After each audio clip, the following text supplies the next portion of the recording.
This is one of my several Shavehorses. They are all a bit different, mostly in construction, but the geometry and function is essentially identical. I build them the way I like them, to be a kind of very versatile device that I can put a lot of different shaped objects into, something as small as a spoon blank or a spoon that I'm working on, up to, I've had archery bow staves in there, yard tripod legs like for this, just shaping those down.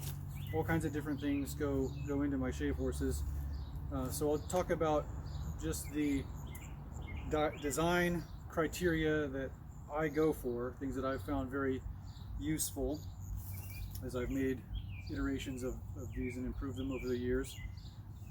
One of the first things is there's a bit of a downward slope from, so that the rear is higher on the bench and the front is lower. And there's a couple advantages to this. One is that as you work on the Shavehorse and you get to sort of polish the bench a little bit from scooting back and forth, it gets slick or smooth, and I would find myself often getting stranded when I was making them flat or horizontal.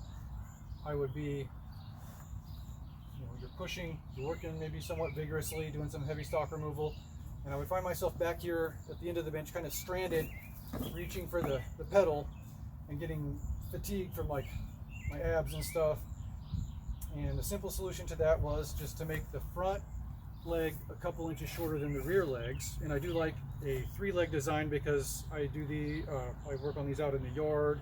We take some to market events, and we may be on uneven asphalt, that kind of thing. So 3 legs will always get you a stable footing and not rock. The other advantage of the rear being elevated is that and then the higher you make that, the more it opens up the angle between the femur and the spine. So if you're sitting with a 90-degree angle a lot of people that do that sitting in office chairs, for instance, get sciatica, lower back pain. And I found several years of working on Shavehorses, sometimes up to 10-12 hours at a stretch on occasion, maintaining this more open angle of the thighs to the spine really reduces that lower back fatigue. I guess there might be a third advantage here, which is the higher the bench is from the ground, the longer of a lever you get here. So here's the fulcrum point. The longer this portion of the armature is versus the top portion, so it's that proportion of this section to this section gives me my leverage.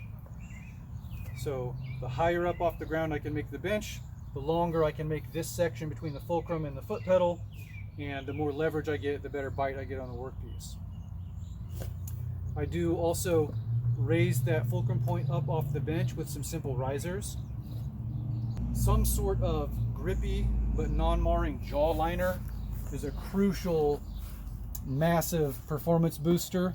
This stuff that I have on here has been out in the elements, in the sun and rain for probably close to 10 years now. It's getting pretty well worn out and I need to replace it.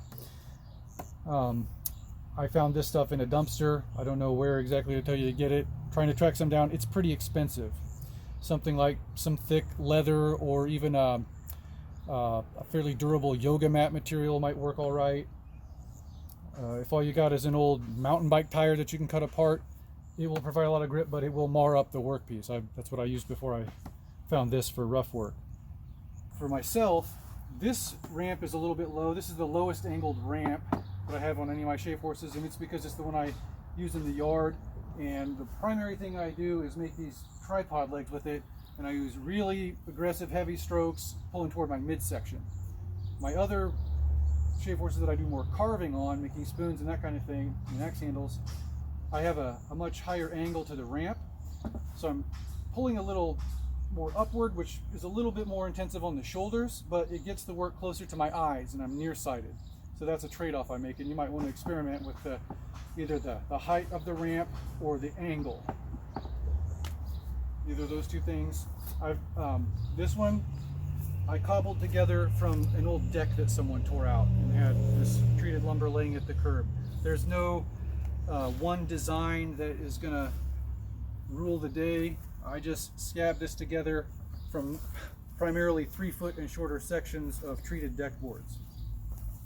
A little piece of pipe for the pivot pin there, and some deck screws is all it took. In fact, I don't think I paid for anything except the screws to build this one. It's been sitting in the elements for close to 10 years. Still works. I had to do a few repairs this year on it, replace some rotted pieces, but that's it. Other than that, it's still chugging along.